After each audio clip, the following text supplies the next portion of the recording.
Hello everyone, this is Uthilion here from the LinkedIn server. Just going to show you how to manage your quarries now that you know what a filtering system is and you know what a filler does. So quarries are great, they can be great, they can cause issues too. So this is why we're doing this video, in order for you to see how to manage a quarry. So at the moment I have a chest here, and attached to that chest is a filter. The filter doesn't actually filter anything, it just takes stuff out of the chest and fires it up to the sorting system up above. So with your quarry, the maximum size you're going to be allowed to have is a 32 by 32 block quarry.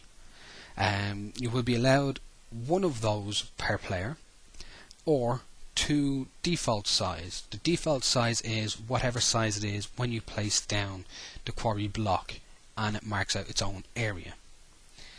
So without using the markers. Now I'm just going to reattach power here so as you can watch and let it work away. Now as you can see, it's using BC pipes here. You don't have to use these. If anything, I would recommend you don't. I only have them there because I couldn't be bothered moving things around again. So with this quarry, it's filtering it's mining everything, putting it into the chest. It doesn't even get to stay in the chest for that long, because with the filter it's pulling everything out, and I'm not far away from the actual sorting system. If you are far away from the sorting system, say a chunk doesn't load, so if I knock this out to represent that, you'll see then that the filter is taking the items back in. It hasn't spat anything out, and now it won't send anything else in, because now it's realised there's no storage, there's nowhere to put it, so it just won't send anything anywhere. And then say somebody comes on or a chunk gets reloaded, it starts off again. So it's very powerful, these pipes. They're absolutely brilliant. Much better than the use of Buildcraft pipes, because Buildcraft pipes don't detect if there's nothing at the other end of the pipe. It'll just spit everything out and therefore cause lags. So that's just a basic part there. Inside your quarry, perfectly safe to walk in while it's active. I know it's fairly dark in here, I hadn't finished setting everything up. So inside your quarry you are allowed to use water sources. Water sources cause less lag than the use of lava or just lava pits appearing. Also with water, as you know yourself, it'll turn your lava into obsidian and the quarry will then just mine it away. So we are allowing it. You can use it, but you have to manage it. So at every 10 to 12 block levels, so like a quarry can go down from, for example, where we're at is 43.